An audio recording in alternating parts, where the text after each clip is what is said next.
सो cam छो public. तो आज हम देखने वाले हैं एक्सरसाइज 8.3 का क्वेश्चन नंबर 1। क्वेश्चन नंबर 1 हमको क्या दिया हुआ है, find the 12th term of the GP. GP मतलब क्या होता है, geometric progression, with a common ratio उसका दिया हुआ है 2, हुज 8th टर्म इज 192। यानी कि common ratio and 8th term उसका यूज करके हमको 12 नंबर की टर्म फाइंड आउट करनी है। सबसे पहले तो यहाँ पे क्वेश्चन जो है वो जीपी का है, जियोमेट्रिक प्रोग्रेशन। तो जियोमेट्रिक प्रोग्रेशन की जो फॉर्मूला है वो आपको पता होनी चाहिए। तो वो जो फॉर्मूला होती है वो होती है T N, that is equal to a into r raise to n minus 1।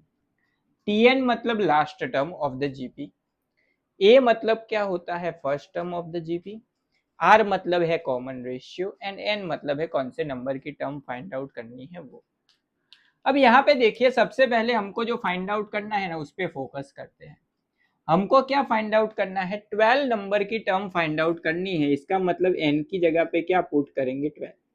तो इस वाले इक्वेशन में अगर हम n की जगह पे 12 पुट करें, so t12 that is equal to a into r raise to 12 minus 1। So a into r raise to 12 minus 1 क्या होगा, 11। अब देखिए क्वेश्चन में हमको कॉमन रेशियो दिया हुआ है 2। कॉमन रेशियो मतलब r की वैल्यू हमको ऑलरेडी गिवन है, कितनी है, 2। तो हम लिख सकते हैं a इंटू 2 रेज टू 11। लेकिन अगर हमको 12 पता हो करना है तो यहाँ पे a की वैल्यू पता होनी चाहिए। तो a की वैल्यू के लिए यहाँ पे दूसरी चीज गिवन है कि इस जीपी में 8th टर्म जो है वो क्या है, 192 है। 8th नंबर की टर्म मतलब n की जगह पे क्या पुट करेंगे, 8। So T8 that is equal to a into common ratio कितना था, 2 था, तो 2 रेज टू 8 माइनस 1 लिख सकते हैं।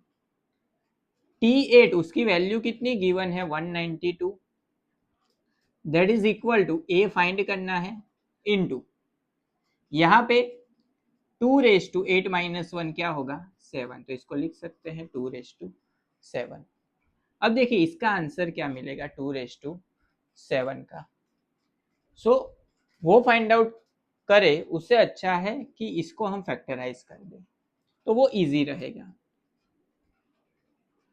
192 को अगर हम फैक्टराइज करें तो 2 से डिवाइड करेंगे तो क्या मिलेगा, 96 मिलेगा। वापस 2 से डिवाइड करेंगे तो 48, वापस 2 से डिवाइड करेंगे तो 24, 2 से डिवाइड करेंगे तो 12, 2 से डिवाइड करेंगे तो क्या मिलेगा, 6, 2 से करेंगे तो 3, 3 एंड 1। सो देखो 1 2 3 4 5 6, 6 टाइम 2 आया, मतलब 192 की जगह पे हम लिख सकते हैं 2 रेज टू 6 इंटू क्या आएगा, 3। ये मल्टीप्लाई में था, सामने गया तो डिवाइड में, इज इक्वल टू ए में लिख सकते हैं। अब देखिए यहाँ पे 6 पावर है, यहाँ पे 7 पावर है, तो कैंसिल आउट हो जाएगी 7 पावर।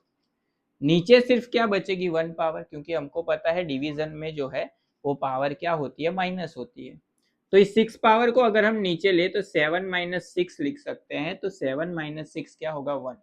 सो 2 रेज टू 1, तो वो क्या बचेगा, सिर्फ 1। तो ए की वैल्यू हमको क्या मिली, 3/2, जो हमको फाइंड आउट करनी थी ताकि हम हमारा आंसर फाइंड आउट कर सके। अब इस वाली वैल्यू को हम यहाँ पे पुट कर लेते हैं। सो 3/2 इंटू 2 रेज टू 11। देखिए यहाँ पे 2 की 1 पावर लिख सकते हैं। हमको पता है डिवीजन में क्या होता है, पावर माइनस हो जाती है। तो ये पावर अगर ऊपर जाएगी तो क्या होगा, 11 माइनस 1 क्या बचेगा, 10। So 3 into 2 raise to 10।